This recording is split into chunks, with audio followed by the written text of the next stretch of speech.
Welcome back to another episode of the Couch Potato Boys. Yes, sir, we are back. To my left, got the insane one, OG in the building. You need an apple. Get the nutrients. Yeah, now.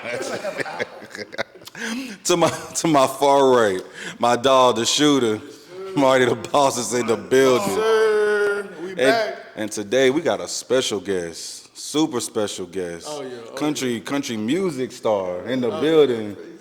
Damien's in the building with us. Damien Horne in the building. He's with us. Damien, give a clap for Damien Horne, man.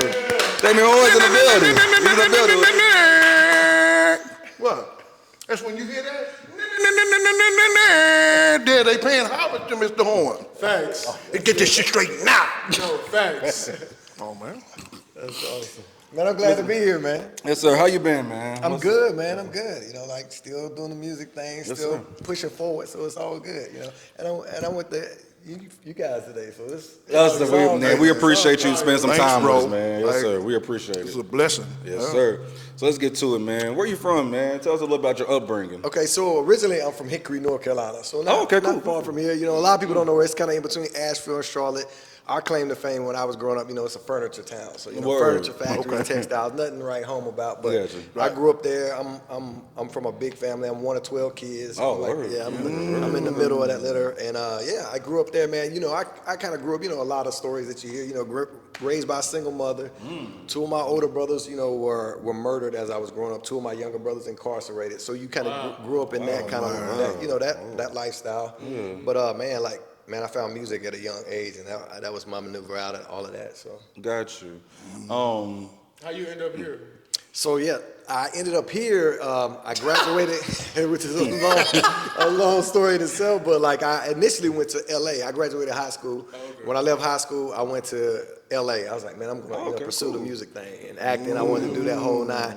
And I got out there, man. I was homeless for about a couple of years, just trying to, you know, make ends meet. I'm from Hickory, man. So That's it is. It's way different, and especially back then. So I'm an older cat, so this is the '90s we talking about. You know what I'm saying? So I went out there in mid '90s. I remember when I first got there in '96, because as soon as I got on the bus is when I found out Pac died, because he had got shot right before I left. So this is doing that the whole time, and so and you know, 92? yeah, this is '96 actually. Oh, 96, yep. So Pac died in '96. It was right. I remember getting off the Greyhound, and everybody in the city was like, you know, and I love Tupac, but I'm a big fan as well. Right. At that time, you know, like it was that whole East Coast West Coast thing going on. But I love Pac, respected Pac, and he had just passed away. So all that was going on during that time.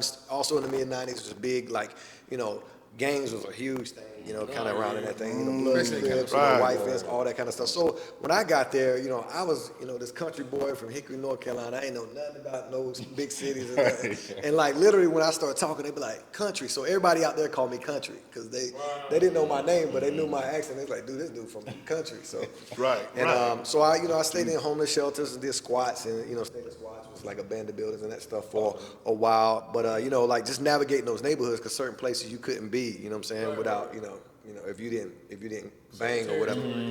Right. And so I navigated that for about 2 years, and that was just like nothing was going my way. You know what I'm saying? Like, man, I'm trying to eat every day. You know what I'm saying? I would have loved to have an apple like that at the time. You know what I'm saying? I would have loved to have an And I apple. want to be the first to apologize, bro, for not bringing you one. But you know what I'm saying? Like, but next time, Mr. Horne, next time you're on the show, let me know if you like green rat. Okay, I got you, bro. I got you. I believe it. With the little thing torn out of it. Really? Yeah. So you know that's what life was for the 2 years after that. After I left there, I came back to North Carolina for a brief period, and I was just like, man, maybe music is not gonna work out for me. I'm gonna figure out something in the music field. So I went to a community college for about a semester to learn how to run the soundboard and stuff like that. And I was like, this ain't me, man. It ain't me. So Your heart wasn't in it. my heart wasn't in it. You know what I'm saying? So I was like, all right, let me try it one more time. So this time I flipped the coin. I was either gonna go to Austin, Texas, or Nashville, Tennessee. So I landed on Nashville, and I came to Nashville. I just drove here. I had a car at least at this time, so I would sleep in my car off Shelby Avenue, kind of park over there by, you know, and I would just go downtown and I see everybody down there busking, you know, playing the guitar and singing and stuff. Right. And so I just would sit out there for hours. Like, all right, that's my first gig. That's what I'm gonna do too. And so I was out there. Probably I'd been in town maybe a month, and this guy walks by. He had a big old black cowboy hat on, a handlebar mustache, and he threw $100 in my guitar case. We started talking back and forth, and I didn't know who it was at the time, but I later found out it was a guy by the name of John Rich from a country duo called Big and Rich. And so he's like, man, I want you to come play with us up the street, man. They play at this little place called the Pub of Love. And he's like, man, we got mics and everything. You got to sit down here. You got skills. So I started running with those guys, man. And then like within 2 years, man, I had a publishing deal. I was opening up for Hank Williams Jr. Like my whole, everything just kind of just took a whole other turn. Yeah. Hey. I know. A lot's going on. We got a lot to unpack on each like thing. When I met him, we was hooping out east. Yeah. When I first met him, we didn't know none of this because you know we kind of young. We don't know none of this. Right. We talking stuff. Yes. We talking On the court. Yeah, like that's on the court. We talking straight out east. Right. Gun talk. You're a Honestly, bum. but the funny thing is, that's what I loved about it, because it's like, you know, you kind of get in a place where you start getting a little bit of notoriety and people start treating you different. When I went and played ball with y'all, man, it was like being back at home in Hickory. Yeah. Nobody.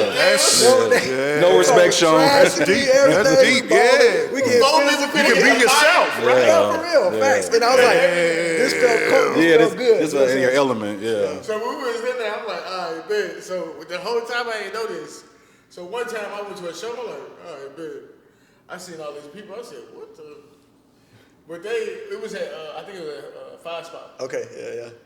And I went, and I said, oh, man, like, this man really famous. I've been talking shit to a famous person. The whole crowd was up there. I said, this nigga, I'm sorry, but I was like, this man who with us again? Like, for real? Like, nah. So I got a question. What made you go into country music though? Because there's so many lanes of different music you can go into. What made you say country music? Because that's just it's not too many black people that choose country music. A lot, it's usually rap, R&B, and things like You that. did it before it was popular. Right, that's what I was just gonna say. I was gonna drop You it. was doing it before. I swear to God. I was doing it before. No, you know, that's it's a fact. it's a wave of that now. Word, That's yeah, the for wave sure, now, yeah. I was doing it when country went cool. Right, Nobody really saying it. You know? So what made you get into it? So my first approach to music, first of all, is a songwriter. I love writing songs. I love to pen songs. And so that's kind of what brought me here. I wasn't really thinking of being the artist. I always wanted to be the guy who wrote songs. I've been writing songs since I was a little kid and talent shows and poetry and that kind of stuff. And I just love writing songs. So like for me, it's about good songs, and that translates from R&B, pop, rock. So I've done a little bit of everything. You know what I'm saying? Like across the board in music. And so when I got here to Nashville, the dominant thing was country music. And I was like, well, let me write some country music to kind of get in that world to try to get connected with them. And I can relate to that. I'm from the country. I'm Hickory's country. That's a gift. Just saying Hickory sounds country. So, like, it wasn't like, I never approached it as an artist to begin with. And then after that, what happened was, To continue. First, I was just writing it, trying to write for other artists, but nobody was really, hearing my music. It's kind of hard when you first get here to kind of get people to pay attention to what you're doing. But I was, like I said, being connected with Big and Rich and Gretchen Wilson and Cowboy Troy and James Otto, all those names. When we started going out, I was like, it kind of gave me a little bit of cred already because I was connected with them. They was like, oh, no, that's the cat who's been with it was called the Music Mafia at the time. Right. And so what kind of really my first kind of break into country music was, so I'm real straight edge, I grew up in the church, I got a pastoral degree, so that's my word. Yeah, so Word. that That's stuff, dope. you know what I'm saying? That's So like that's always a core of who I am, but I'm like, I don't judge nobody, man. I just, I let people live their life and I just try to live by example. But when I'm around, like say when I was around the Music Mafia, that's a wild crew of dudes, but like I'm straight edge. I've never drank, never done any drugs, none of that That's stuff. what's up, man. like That's that. what's up. And That's dope. and so like, they would always call me the Reverend Mr. D. So like my nickname was Mr. D. That's the Rev. That's the Rev. Like if somebody try to pay me, no, that Rev don't do that. So that was kind of my thing. Chill on Rev. Chill on. Yeah. So how we kind of came into how I came full circle is one day. This is during actually. You remember when Katrina happened? They had a whole bunch of Katrina victims come up here. For sure. Right. And so a lot of them flooded Nashville, was in the shelters and stuff. Well, Keith Urban had a country song called Better Life at that time. And he was wanting to put together a gospel choir. He wanted to do a gospel arrangement of that. And so they reached out to some people in the Music Mafia, those crew of people I was just telling you about that I run with. Right. And none of them, they just like, oh, Real Mr. D go to church. I'm sure he can do gospel music. They just sent it my way. And I wasn't going to turn down the opportunity. I'm like, no, I'm going to figure this out. So worked it out, put the choir together, did an arrangement with Keith Urban, and did it on the CMT Awards. You know what I'm saying? That was my first introduction to that. So after that happened, I pulled that off. People really started paying attention to me, so I started writing, getting more rights with country artists and stuff like that. And then it takes a whole nother level. I can tell you that story as well, but so I'm writing with country artists and stuff, but I'm still not performing per se country music. I'm just a writer. But I would when I do solo stuff, I'm still very soulful. Like my voice, I'm from the my stuff is like Sam Cooke, Bill Withers, that whole world of like soul. Ooh, the old soul. Yeah, old soul music. So that writing style is kind of like what I gravitate to. But I was writing country because I was here, and I could relate to that stuff. Yeah. And but when I went out and started playing some of it to sing to get it heard, people was like, "Man, you got a good voice. You should like be an artist." You know what I'm saying? And I said, all right, so I kept doing it. And one night I was playing at this little club downtown, and John Legend walks in. He walks in with Christy, his wife. Now they were dating at the time, but he walked in, and I was in there playing, and I played piano as well, so I was playing acoustic guitar, and he came in. I was like, and I'm a big John Legend fan. You know what I'm saying? I was like, man, I love to work with him. That's what's up. And so, long story short, he took interest, and he's like, man, what are you doing? I was like, man, I love to write, connect with you or whatever. He's like, bet. So he gave me his number, right? And so I was like super happy about that. So I was like, after he left, I texted him. I was like, man, pleasure meeting you, man. I love to connect and work.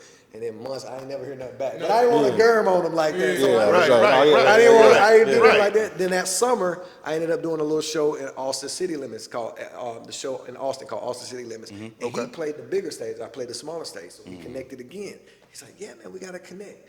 But I reached out again. He never responded. Then I ended up doing a USO tour where I played for the troops over in Japan. And I ran into him in Japan. And then, so you was meant like John Legend is like a fixed point in your story. Lining up like a Jaws. And then when I ran into him in Japan, he was like, "Oh, okay, you doing something?" Yeah. He's like, let's connect. He's like, "You ever be in New York?" I'm like, "Yeah, I'm there in New York all the time. I'll never be in New York." Right.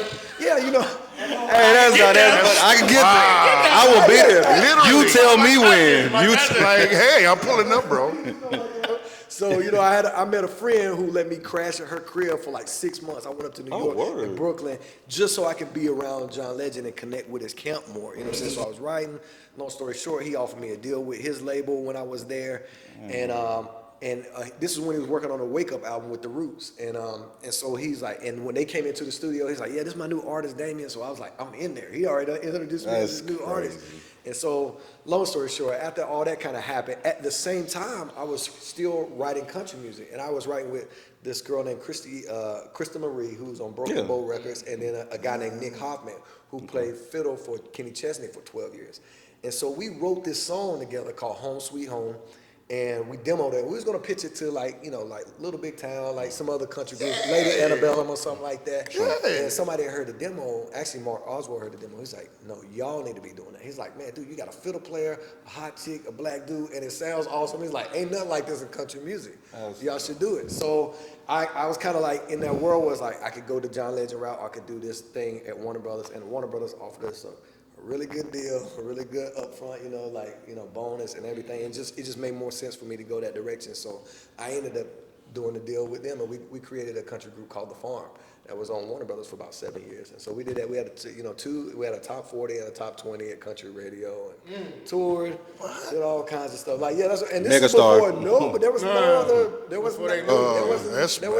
lot of black people doing country at that time. I was like, I think the only other person at that time was Darius Rucker. He was him, and of course Cowboy Troy. And that was he was Hootie. Right. And he had just switched over because I saw him at the CMA Awards and he was talking about doing a country album. This was like way back then. So this is like 2010, 2011. Word. I'm saying Five Spots was full of white folks. There wasn't no black people. Right. It was probably like a little sprinkle. Right. But it wasn't no black people now. Now today it's probably like a lot of black people. Right. You know what I'm saying? But Switch the back cultures. then, when we used to go, it was none. Right. It was none, and they like supported it still. Like, shout out to So you don't load us with like just a ton of information about your back. No, that's perfect. Let's say I'm trying to line this question up. When you got a chance to really work with John Legend, talk about seeing that type of star power, see how he works, and how it could transition to you, and what you can learn from. What have you learned? What was just the experience of working with a John Legend? And shout out to John Legend, man. Facts. Yeah, shout out to JL. Hey, man. Always, man, I want to say this about John. John's always been a stand-up dude, always to me. I mean, even to this day, you know what I'm saying? If I reach out, you know, anything like that, and also his guy Hassan Smith, who was like, he was the first one to pull me into that camp. He was tour managing John at the time, but he got promoted. He does all kinds of. He's like John's right hand man. But like Hassan Smith, another phenomenal cat. He was the one who pulled me. He saw the potential, and he's like, John, you need to really like pay attention to this cat. So big shout out to him as well. But when I got with John, when I was working with that camp, you know, they put me in the studio. I was writing, creating, working with, some producers that they worked at the time. And he literally asked me, he's like, how can I help you? Like, what can I do to help you? I was like, honestly, like, just let people know you're working with me and give me an opportunity to get in front of your fan base. I was like, I believe in my music. I was like, my music will do the rest. I believe, and I was like, and I know how this game works. You know, music game is a lot of like the cool kids club. You know what I'm saying? So like, if people say, if John Legend like, oh, I'm working with Damien Horne, people will give me a second. You know, and then once that happens, I was like, the music will speak for itself. So he's like, all right, I'm gonna let you do this run with me. And so John Legend, you know, does major tours, but he did like. They were small tours for him. It was a big tour for me. Right. But he would play like 3,000 to 5,000 seat venues where it was just like, you know, at colleges and different things. But it would just be him and a piano, you know, doing his thing. And so he let me open up me and a guitar.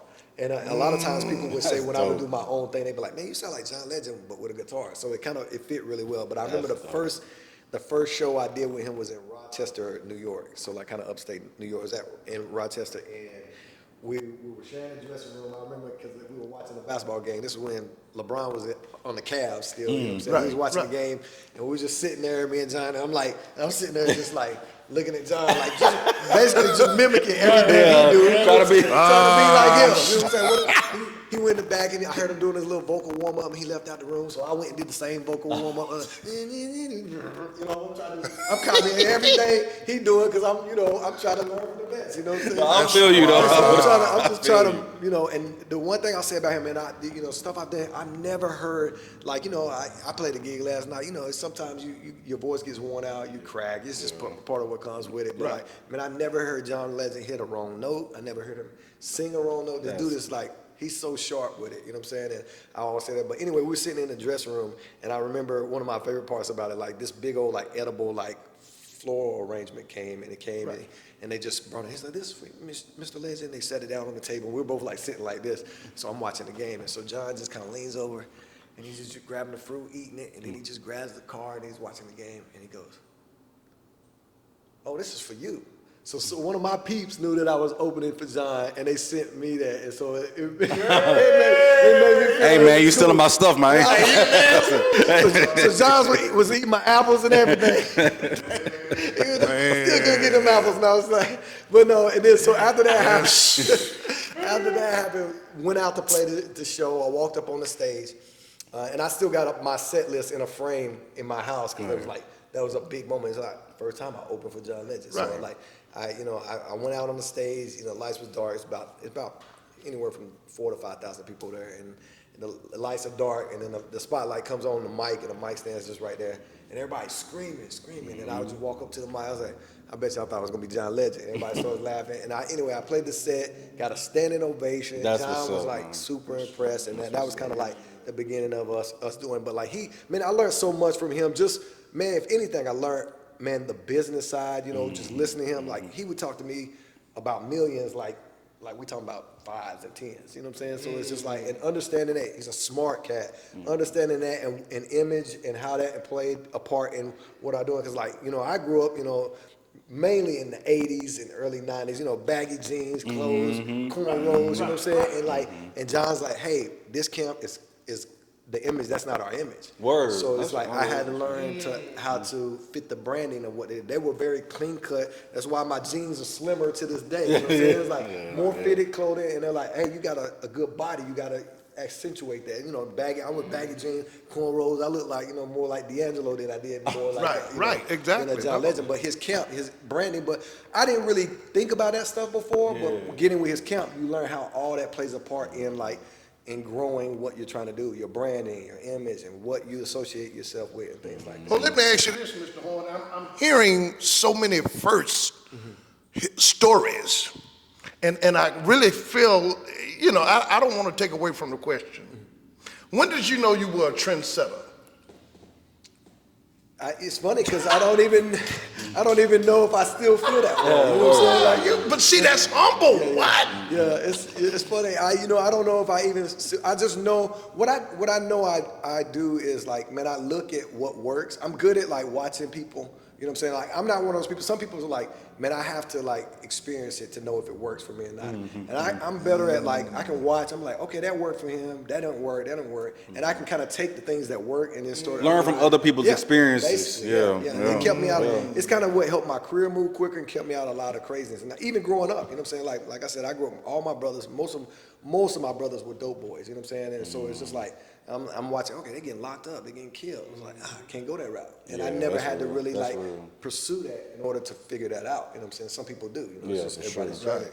So like I always, you know, like maybe my own trend is this. Like I know one thing. I'm comfortable with who I am. Like, and it doesn't matter like if people think it's cool or not cool. It's like I still people get on me all the time for not drinking or anything. I was like, it's just not me. I just don't do it. And I don't. None of that bothers me. You know what I'm saying? So if anything, I do set a trend is like I'm comfortable with who I am and who I am as a person, and I don't ever feel like I have to fit anything. You know what I'm saying? But I do learn. I do know like there's people out there who know way more than I do, so I can like, man, Zion got here. I need to, somebody already did it. I need to figure out, We call that being locked in with yourself. Right. That's what we call it. So what is one of your favorite songs that you wrote that it spoke to you? Like that means like something to you. Not saying all your songs mean something to you, but what's a song or something you've put together that really speaks to who you are? Man, there's a bunch of them because that's kind of where I write from. And now, as I've gotten older in the game, that's more. I lean into that even more. Younger, you know what I'm saying. I usually like, I definitely got to write a love song. The chick's gonna love this. Blah, blah, blah. You kind of feel. But now, as I gotten older, you know what I'm saying. I'm married now. I got kids. You know what I'm saying. It's like your focus kind of changed. Congratulations to the wife and the children. I love y'all.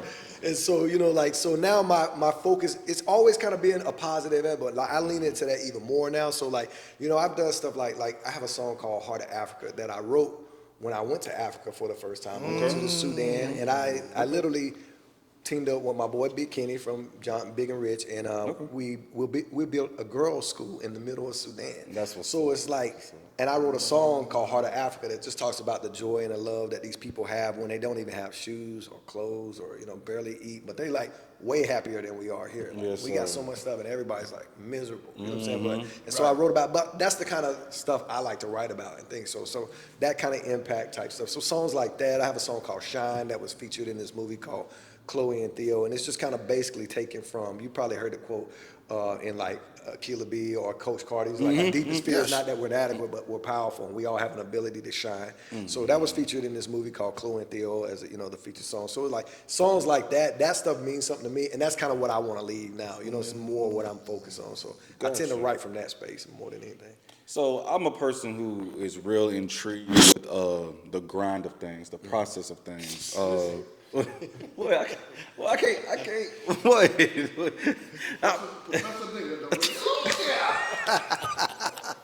Sorry. I knew he was gonna be wild, and I don't watch y'all so much.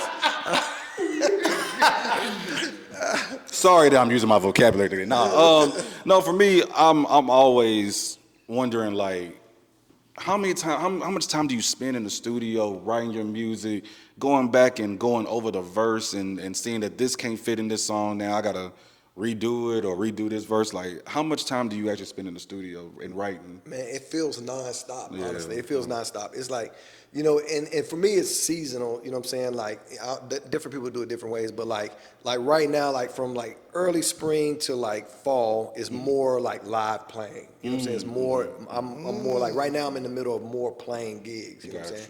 The fall is usually the time where I can get in the studio and kind of like record, and then like record, like probably the fall until back into spring, like recording and writing more happens during that time. And I still do that during this time, but mostly like now it's just like there's so many dates. It's just about like, you know, because I make a bulk of what I do musically from playing shows now. So it's kind of more that. And then of course I have, you know, like, you know, what they call the loan money. I have residuals from shows from songs I've had placement in TV and film and radio and that stuff. So, but like the grind is like, it's nonstop, but it never, I tell people all the time, I don't ever feel like I'm working.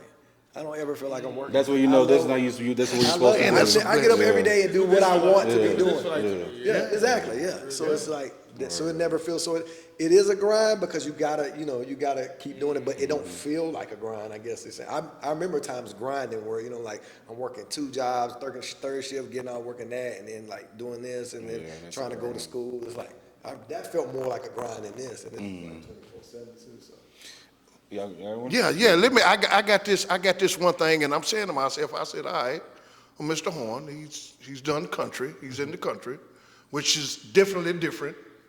I want to know about your collection. It's something that you collect, okay? I want to hear about that because there's not a lot of black people that collect things. The only thing that black people collect, and it's messed up. It's messed up what I'm finna say, so don't laugh. All right. The only thing that the majority of us collect is debt.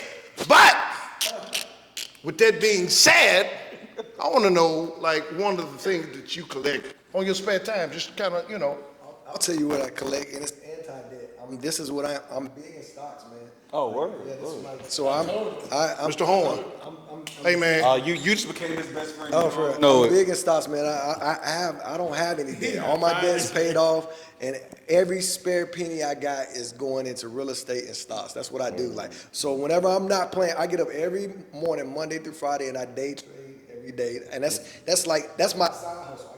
8:30, by 10:30, I'm done with that, and the rest of my day is whatever. But like, I love, understand, like, financial literacy is super important to me. I grew up poor, and I was like, I'll never be poor again, and none of my generations will ever be poor if it's up to me. Cause like, I'm always sitting my nieces and nephews down, talking about my kids down, talking about this, and I'm accumulating that wealth, and not just the wealth of it, but the knowledge of how to get it. You know what I'm saying? Because that way they can't never take it away from you. It's like, oh, I can go out and get this again. You know what I'm saying?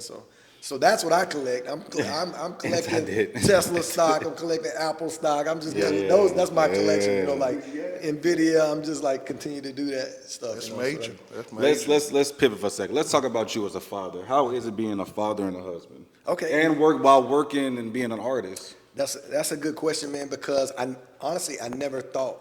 I used to have the mindset that it wasn't possible to do the two. So first of all. I'm with you. I still think that, but So no, that's good. But I used to think the same thing, and I'll tell you this. And I think if you really boil it down to this, first of all, I grew up without my father, so I never knew like what that role was like. I just knew like I said, I am observant, in the way of like, oh, what he did, I'm not gonna do. I'll do the opposite of what he did. He wasn't there, I'm gonna be there. You know what I'm saying? Opposite. Shout out to you. And then so I'm still in the newlywed phase. Me and my wife been married. November be 2 years. And so I don't. And before that, like I was never gonna get married. You know what I'm saying? Like I was like, I was on the road. Wow. I'm a musician. I was a musician. I was on the road, and then what comes along. What comes along with what comes along with that. Sure. You know what I'm saying? Not nothing I'm proud of, but like that was the last thing on my mind. Like settling down, being with one woman. It was just not what I thought I would. And and like a part of me thought maybe I couldn't do it. You know what I'm saying? Because like just to be like straightforward. You know what I'm saying? Like I've never been the monogamous type. You know what I'm saying? And my father was like that. That's what my dad's got so many kids by so many different women. And a part of that I felt like and I was like, you know what? I don't ever want to be like that. But I also knew that I had this thing about women. Like I said, I've never done a drug, but women was my drug, and so that was the thing. Everybody's got their thing. They got everybody got a vice. Yeah, and that was for me. And so I just like, man, if I don't feel like I can be faithful to just one woman, I'm not gonna do that to somebody. I'm not gonna marry nobody. And so and then until I met my wife, and then slowly but surely, like, man, the thing that happened with her was, it's more credit to her and God, because it's like she just allowed me to be me until I grew To who you're supposed to be. Supposed to be. That's it, man. And then, you know, everybody hits that at different places. She wasn't trying to force you to change. She wasn't. She never. And a lot of people come in and they try to force you into what it is. And it's like, man, like, you know, timing is important too. People got to be ready for that and willing and wanting that. And she just allowed the process to happen. And so the thing with her, everything was compelled. You know what I'm saying? Like, man, I felt compelled to tell her I love her. I didn't feel forced to be like, man, I better tell this girl I love her. She gonna start wilding on me. Or I better marry her. She gonna slash my tires. Yeah, right. It was none of that. I kind of got to that point. And so, but because, like I said, my father was around and I didn't want to be like him and have kids everywhere, I didn't have any kids. I never, you know, I don't have any kids out there like that, no. And she has 2 kids. She was a single mother. She has 2 kids. So these are my kids now. And so we got married. And so I married into a family. You know That's what's up. You know, both of them were teenagers at the time. Right. You know, one is 24 now, and my son's about to turn 20 in September. And so my role as a father is, you know, coming from, you know, like, I'm not the biological father. So even navigating the kind of, I guess you call stepfather era was an adjustment as well. But man, like, I just know, man, like for me, I just think about what I would have wanted when I was a kid. I was like, man, like most of it is just showing up, just being there, man. It's like show up for me. If my dad would have just showed up, I was happy because the couple times he did are the biggest memories of him in my life. It's just like, oh, my dad used to always say, man, I'm gonna take you. I ain't gonna cry on your podcast. No. I'm not gonna I'm gonna zoom in. Hey, y'all see that tear coming down? My dad said, "You gonna come pick me up?"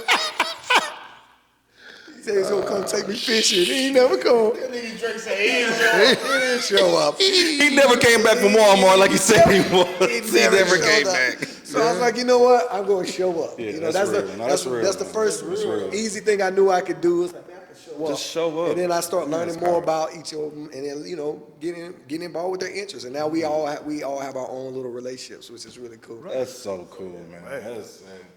Marty Moore, say something, man. That was beautiful. That was beautiful. Yeah. When you so on record sold, right? So how many records you sold already? Now everything's mostly single based. So, you know, like I have a bunch of singles out there that went gold and stuff. I haven't had anything platinum because the thing about the record sales now is like to get platinum now it's totally different. It's streaming, it changed the game. And like I literally came into it as everything was transitioning. Like, so like the time The Farm was coming out, we signed in 2011, our single hit 2012. So it was like right in the cusp of like moving into more streaming. Social media just came in because I remember like YouTube was kind of like the only thing. They didn't really have Instagram, Facebook, all that kind of stuff. Like none of that was. So we were transitioning that. We've had, you know, like like gold records from The Farm, and I've had gold singles and stuff, but never hit the platinum area. But like, you know, it just continues to like, the thing that really has helped me, I guess, probably in my career is just like continue. My method is shots at goal, man. You know, like if you pay any attention to hockey, man, it's like, man, I just keep shooting at the goal. You're gonna get one in eventually.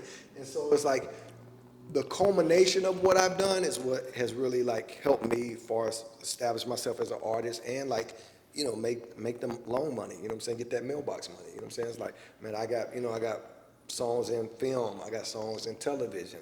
I have songs that's been on the radio. I've got songs in, you know, mood media. I've got, you know, like I've got placement in so many different areas and a lot of different stuff. And I've had songs that were licensed for like projects and stuff like that. And then the other side of that is that, you know, I also like public speak. So I'll go and I go back to a lot of these organizations. Like what got me out of it, you know, the hood really was the Boys and Girls Club. So I started going, that's where I love to play basketball. That's where basketball came from. Foosball, all that stuff came from there. And so like now I go speak at Boys and Girls Club conventions. And then that developed into me, like, you know, now I do like moral and ethics kind of like, you know, seminars at like Kroger and Rodan and Fields, like these Fortune 500 companies, you know what I'm saying? So it's like, and the way I do it is I always incorporate music and I storytell with music. So it's like, the thing I try to teach people, like, you know, as far as like being a musician or anything that you're doing, like, man, like, you know, like when I was growing up, I was like, oh, my thing was like, you know, when I was growing up, I was a big Brian McKnight fan. So I was like, I'm gonna be the next Brian McKnight. You know what I'm saying? You know, like, so you have this kind of narrow view of what you can do and where you can be. But if you open yourself up, man, there's so many other avenues and ways to kind of like shift your dreams and your goals where you can, because my goal for me is like, if I can pay my bills doing music, it's a win. You know what I'm saying? It's a win. And I've been able to do more than that. You know what I'm saying? I've been able to take care of my mom, my family, you know, like you know, I don't worry about money like that. And so I feel like I'm winning. You know what I'm saying? Like I always aspire to move to the, you know, the next level. To the next level, right. But I'm also very, you know, happy with what I've been able to accomplish. So, we're gonna go back to the music for a second, because country music, and I'm not trying to make this a race thing at all, but I'm gonna just be honest with you. Country music is a white people's lane for real. I'm not trying to make this. No, I'm being honest though. But white people and country music, They hold us I'm not trying to down. make this a race thing at all. I'm not trying to make it a race. Yeah, thing. he promised. but it's It's good. He prepped it. It's pretty obvious. It's true. Yeah, like, I'm just being honest though. Like it's a white people's lane. So when you're going through and making this music, having these shows, was there any white people that was trying to like backdoor you and trying to like get you off a stage and make sure that you don't have the success that has came to you? I will say this. First of all, I would say absolutely. And I would say that happens across the board. It doesn't matter whatever genre, whatever, you know, like if it doesn't matter what lane you live, but I can tell you from my own experience, I always speak, you know, I can't speak for no other body, but from my own experience, I've had, you know, record execs tell me they're not going to spin your record because there's a black dude in the group. I've heard that. I've had that say that. I've heard, you know, like literally, you know, one of the first shows I ever did, you know, and I don't want to incriminate everybody else in it, but I just want to give the general saying, you know, one of the first shows I did in front of a country crowd, you know, it was like, you know, you can hear like racial slurs being yelled at me on the stage, you know, from the audience, you know, and the people I was on stage with, you know, felt really like, but me, I'm like, that stuff don't bother me. Like, I'm just one of those cats, like, as long as you don't put your hands on me, we straight. We like, I'm cool. You can say whatever you want. To me, it's just ignorant, so it don't really, you know, like. Oh, so that's at East Nashville. Huh? That's at East Nashville coming out. Right. Don't Yeah. I do what I do. Don't get fucked up. And so, No, like on some music shit. No, because I heard that. That was the translation. no, but you're right. And I'm a little, you know, like I'm always gonna be a little more diplomatic. I'm like, you know, I always kind of lean on the side of like, you know, I like to live at peace with everybody if I can. But I also like, you know, like.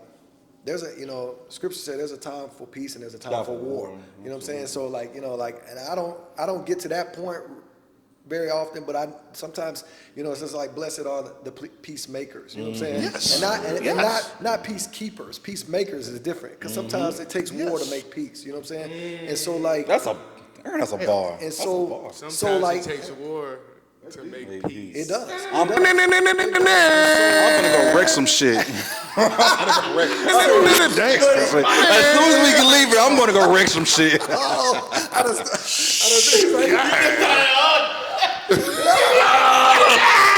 Give me more money. But yeah, you know, you gotta, you know, like, 'cause people will take kindness for weakness, but sometimes you gotta confront. And so in those situations, what I say about me being out there in the whole country world and things like that, it was just like basically, you know, you would experience that because there's always some ignorant people. But I always like to, you know, I always sort of like to share the silver lining and all that. I mean, I've been on a lot of stages. Like, man, I remember one of my favorite memories was we played at Iowa State Fair. You know what I'm saying? And it's a sea of good old boys out there. You know, cowboy hats, shirts off. Everybody got their beers up. You know, and like we come out. I can't remember who we're opening up for, but we come walking out. And usually when we walk out, I'm the first one that walks on the stage because I'm usually kind of far left.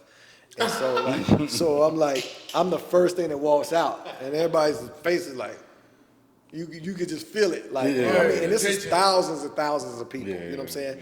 And it just kind of gets a little tense, and then, you know, Krista walks out, Nick walks out, and we start playing, and then halfway through the set, I'm being crowd surfed with my shirt off, with one of the boys' cowboy hats on, and I'm freestyle rapping. That's crazy. So to me, it shows the power of, like, first of all, music. Yeah, exactly. Sure. Like, man, like music, man, can permeate a lot of things, man. Like, even like, you know, I know when I first came out, they looked and probably judged me automatically because, you know, like, you know, I don't look like a typical country artist. Right, So it's sure, like, sure. but then by the time we got halfway through the set, them same dudes that was looking at me was crowd surfing me. I was rapping, I had one of them put their cowboy hat on my head. It's like, so like I experienced way more of that than I did the other, but the other was definitely, yeah. Have you met anybody like from another genre, like from not besides John Legend, obviously, but like anybody else that has like reached out to you, like maybe it's a rapper or R&B person that said, man, we love that you are in this lane of country music and they want to work with you? I have, like, I've not necessarily now more so than before, because like during that time when I was doing country, like nobody was really kind of looking at Checking for it, yeah. Everybody is doing it. Right. So there's a lot of, it's kind of more of a cooler thing to be doing right now. I got a lot of good friends. A good friend of mine is Jimmy Allen, who's a black country artist, had #1s and done a ton of stuff. Breland is out there now doing his thing. It's phenomenal. It's so many different, like one of my good friends, Tyrone Character, plays guitar for Sam Hunt, which is another huge. There's a lot of us out there now, and then that's not even mentioning the females. You know what I'm saying? Like, it's so many out there. Reese Palmer. I can go on. It's a lot of us out there doing it, and then like up and coming. There's a girl named Danita Odaje, I think that's how you say her last name. I just did a show with her at the 5 Spot not too long ago. Okay, cool. She's a phenomenal artist, and like just great country sound coming out of a black person, which is unique to see, you know what I'm saying? But now it's way more of a lane. But like, as far as like crossing over, like, man, I've connected with Anthony Hamilton a few times and I love his work and what he does as well. So it's so many different artists out there, and a lot of hip hop artists are kind of like blending that world as well. So. Hey, quick question. Let me ask you this, and that's cool. That's cool. So I noticed that a lot of people, because of the accolades and the money that they make, they wear very expensive things. I'm looking at you, Mr. Horne, and I'm noticing like what you got on. Facts, yeah. So what is it about yourself and your style that you say, well, I'm me. I'm not finna be wearing no $300 shoes, $80 jeans, and a $600. Are you calling my homie broke now? No, I like what he said. Keep doing? going with it. I want to break it down. He's right. It's He's on point. economical. I'm joking. Shit, and I'm hoping that it's something that he can say to someone that'll be looking at this interview that'll say, He got that thing. right, exactly, but a lot of people don't have it and trying to wear their 401k. Right. And so I'm where you. I'm with you on this because I try to, I got friends, I got other artists who are in the biz who are doing well, who I try to share this principle with, but to each his own. Everybody's got to do their own thing. Like I said, I'm super comfortable in who I am. If I wasn't, if it wasn't for John Legend, I would still be the dude with baggy jeans and cornrows up on the stage doing thing. But I understood the business side of it and what I needed to do to move my business to the next level. But what I know for myself is like, dude, I have billionaires numbers in my phone. I can call right now and talk to millionaires, billionaires in my phone who I'm connected with. And if they were sitting right there, you would not know. Yeah. Because, and so it's just like I said, when I observe where I'm trying to go, I learn from the people I'm watching. I'm watching, multi-millionaires and billionaires. And they're not doing that. They're not spending a lot of money on their clothing and what they drive. Like they're really not. Dude. They don't give two fucks. They don't because like a lot of that is posturing. You know what I'm saying? A lot of that is posturing. And when you have to posture that much, then it's like there's something to it. And I get it. And I'm not talking about being on stage because that's different. You know what I'm saying? Like you said, like if your appearance on the stage, like and 50 Cent got it with a big right.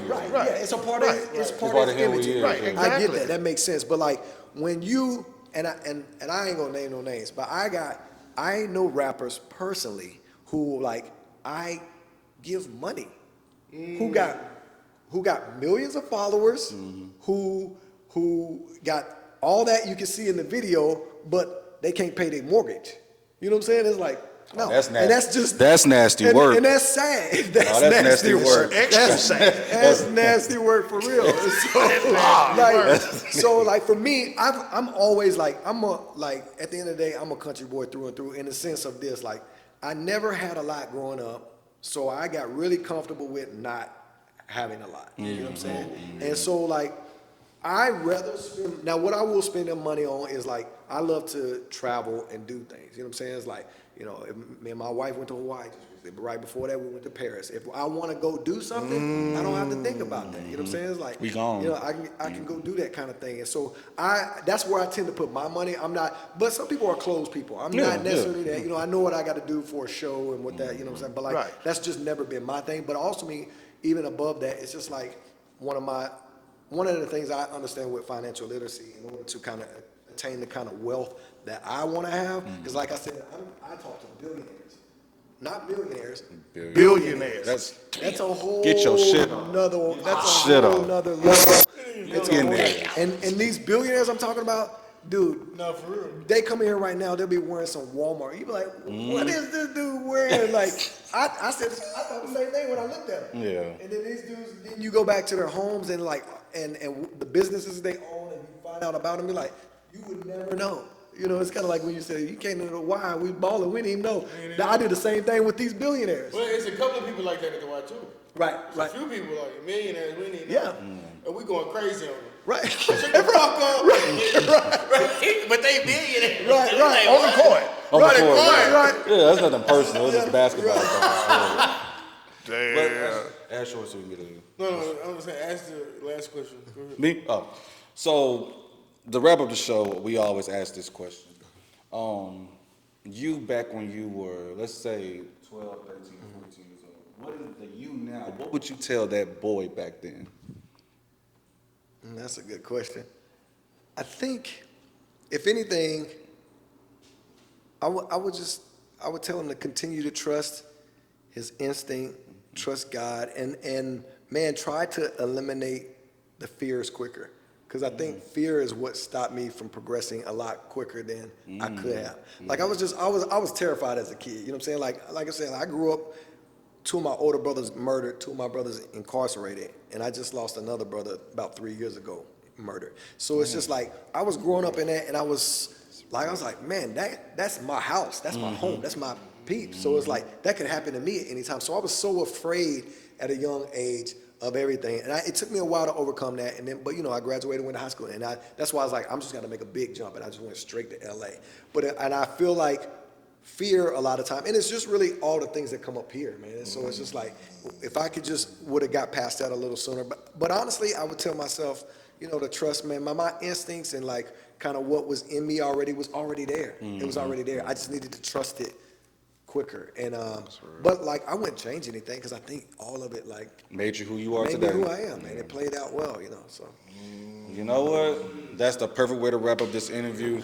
Damien Horne's in the building. Give him a clap. Yes, sir. Damien Horne's in the building. Yes, sir. We appreciate it. Okay, yeah, you can find everything for me is under my name, Damien Horne. You can DamienHorne.com, you know, and check out, you know, if you go through there, it'll take you loads of places. You can Google the name, you can Wikipedia the name. Damien Horne is out there, DAMIENHORNE. Yes, sir. So you got any shows coming up? I do. I just played last night in Crossville, and then this week I think I might be at the 1230 Club this week. I love 1230 Club. That's What his day? favorite That's spot. what day? I play upstairs, so I think Friday this coming week. Let's do it. I'm saying, do I have anything to do I'm Friday? gonna look at my phone for sure to let you know. Yeah, but let us know. I love 1230 Yeah, Club. that's That's my my spot. spot. Like an That's his elevator. favorite No, it's like literally, I love Yeah, usually when I 1230. play in town, I'm normally there. I don't play a lot in town, but when I do, it's at 12:30. Well, if it's Friday, Thursday or Friday, we in there. Okay, we will man. come support for sure. Yes, sir. We're the Couch Potato Boys. This is Damien Horne. Oh, yeah. We're out of here. Oh, yeah. Yes.